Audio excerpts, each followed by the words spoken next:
Postmodernism, page 25. It has been increasingly argued in recent decades that fundamental changes have taken place in the way that Western societies are organised, and that these changes are clearly visible in all spheres: economic, cultural, political, social and intellectual. The modern era, with its origins in the 16th and 17th centuries, has come to an end and has been superseded by a postmodern age. This argument has profound implications for the future of the study of sociology. It can be really difficult to put labels on postmodernism and the structures that they talk about, because they are obviously developmental, because they're looking at the fact that the world is changing and therefore the way that we perceive it has to change. Traditional and modern.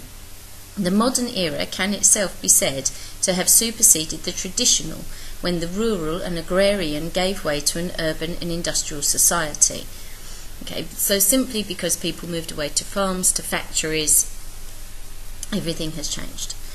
This is described by W. Rostow. At the heart of this transition to modernity was the founding of an intellectual tradition that sought to reject old ways of understanding the world based on religious knowledge and replace it with knowledge based not on faith but on reason. It was out of this movement, usually known as the Enlightenment, that the embryo of sociology was formed, and it is the claims of the Enlightenment project that its new critics, the theorists of postmodernism, are most concerned to contest. Okay, so people have changed then. Yes, education has developed, people have a more scientific approach to things, so we're not just basing our knowledge on faith, we are also basing our knowledge on using proof and reason to explain everything that is coming out and being understood by people. And this is the period of the Enlightenment. Okay,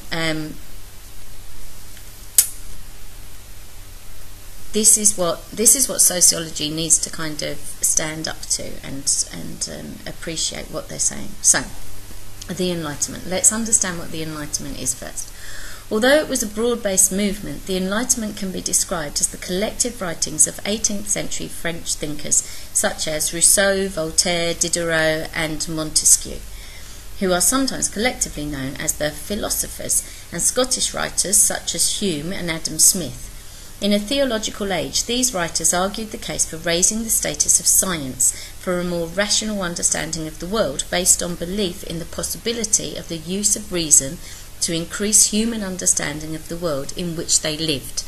Okay, so these people during the Enlightenment are saying we need to use reason to get to solve our answers. For too long people have just been able to say that was due to God. Now we need them to be able to actually find reasons behind those things happening. At the same time, they sought also to contest the claims of what they believed to be ignorance, prejudice and superstition. Through the use of reason and their commitment to test all ideas against what their senses told them, they believed that they could come up with a scientific knowledge whereby truths that applied in any situation, universals, can be found to exist. Okay, so they didn't just want truths, they wanted truths that could cover a huge area. This is why they call them universals. Okay, and then it gives a structure to everything. So we're kind of going back to functionalism if you think about it. Anyway, underlying this aspiration was the belief that part of this knowledge would lead to improvements in the way society was organised and the way people led their lives. As a secular intelligentsia, they were progressive in their thinking, making claims for the individual as the centre of their analysis. An individual who would be free and allowed to think whatever they dared without fear of religious or political persecution.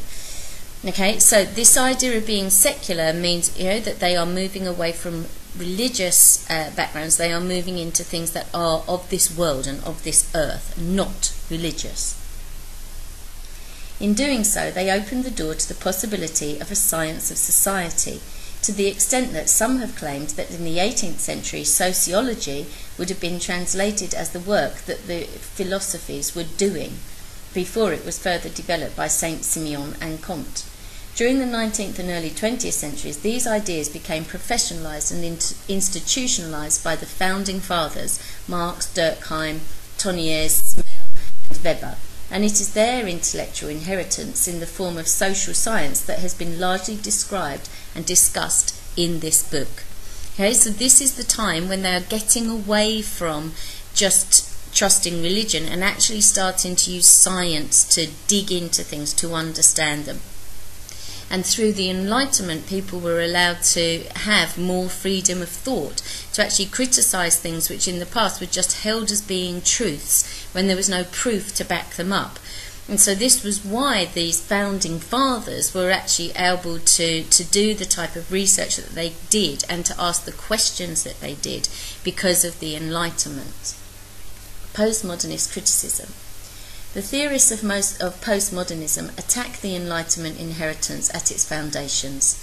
A project committed to the pursuit of truth, reason, certainty, progress, secularism, and control over nature has produced a world which in the 20th century has witnessed 2 world wars, continued famine, global pollution, ethnic cleansing, the sustained rise of religious fundamentalism, and the collapse of the Soviet bloc.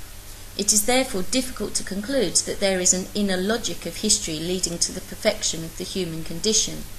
As Zygmunt Bauman remarks, the 2-centuries-old philosophical voyage to certainty and universal criteria of perfection and a good life seems to be a wasted effort.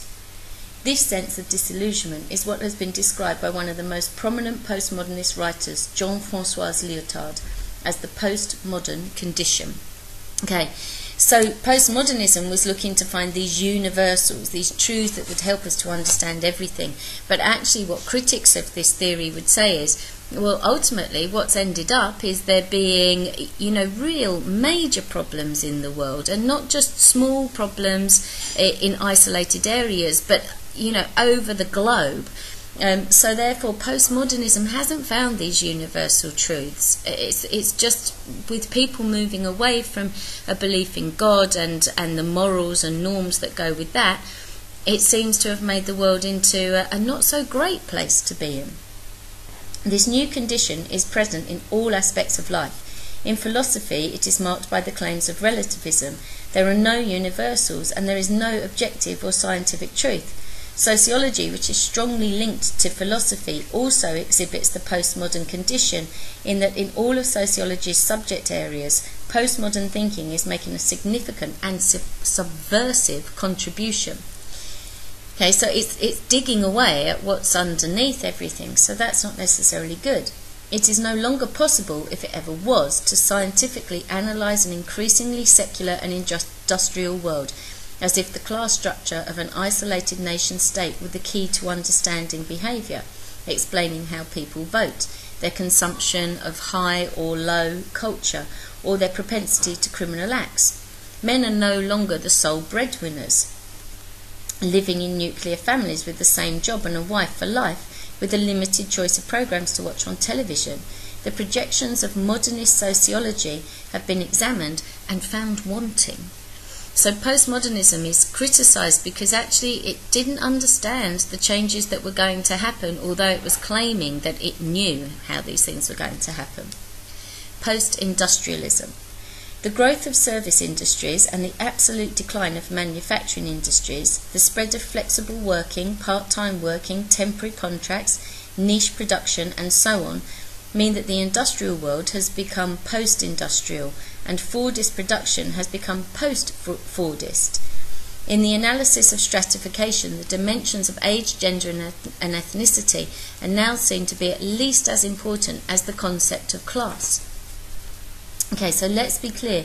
Postmodernism isn't the only change that we're seeing within society. So now we need to start thinking, okay, we've come out of the modern world into the postmodern world. But we had the Industrial Revolution, now we're into post-industrialism. Okay, so things are moving on, which in turn has ceased to be defined simply by the relationship people have to the means of production. Patterns of consumption of goods and services are now thought to be equally as important as an increasing number of people own property and contribute to pension schemes and private healthcare plans. If there is an overall pattern to be perceived, it is one of diversity and differentiation at all levels. So again, going back to this idea of universals, they're not there. Now we realise that the world is a diverse place and that we have to differentiate. We do it in class. When we're teaching a class, we have to teach different things for different people. That applies out on every level as you go out through the world. Things are changing. So postmodernism wasn't right in the things that it was actually saying in that sense. So we need to think about what value they have actually added. The boundaries of the nation state have been breached as capitalism has become a global economic system, marshalled by a stateless transnational capitalist class. New technologies have also brought about the possibility of a global media village. The main distinction to be drawn in the postmodern era is that between what is global and what is local. New social movements are evident in the way people behave politically, contesting not traditional battles drawn on class lines, but uniting to take on planners and supermarket owners in the interest of environmental and neighbourhood protection. So even the things that seemed to be important to society previously have changed. People aren't necessarily trying to cause a revolution, but they are prepared to tackle things on a fairly localised basis, on the things that actually affect their lives. But at the same time, they are a global media village. They can be in contact with people around the world. So all of that is developing as well. The green movement is becoming a force in all areas of life as more and more people attack the equation that big science equals progress. The idea that humans are the most superior life form, anthropocentricity, is being radically attacked. The dominance of traditional religious organisations within Christianity is being challenged not by full-blooded atheism, but by the emergence of sects and an interest in New Age religions, emphasising individually attained spiritual awareness and fulfilment.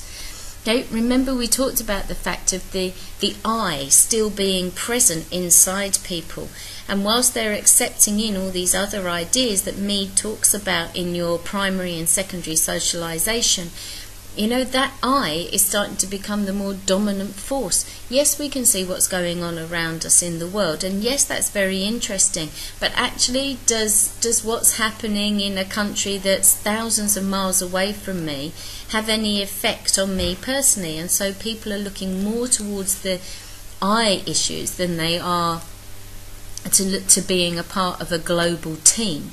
Okay, and we see this in all sorts of different ways. We maybe realise that we need to think about the environment and put that ahead of ourselves. People aren't rejecting religion altogether, they're just looking for new forms of religion because those big universal religions aren't providing them with the things that they need. New Age travellers have awareness have challenged modernist notions of community. As family forms diversify into nuclear, single-parent and reconstituted families, and as more and more people choose to live alone, the postmodern family has been identified. There is now a great variety of routes by which educational qualifications can be attained.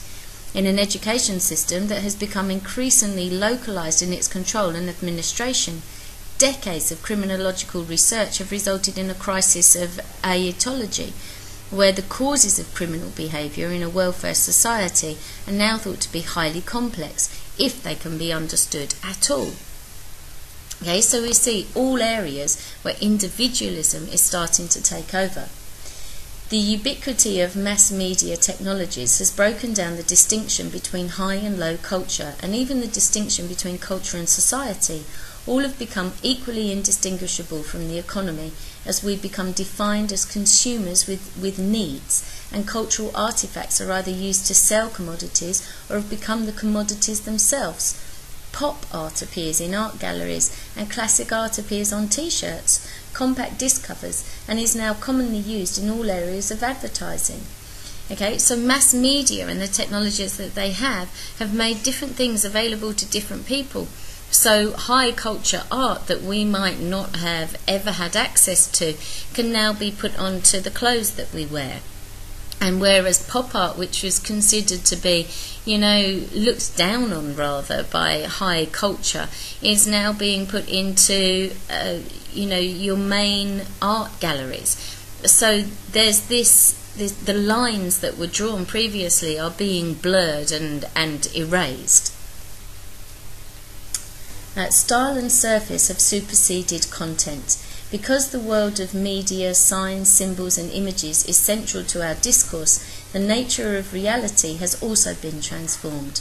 For Baudrillard, people do not visit Disneyland to escape America, but because it is America in its hyper-real form. Disneyland is presented as imaginary in order to make us believe that the rest is real, when in fact all of Los Angeles and the America surrounding it are no longer real, but of the order of the hyper-real and of simulation.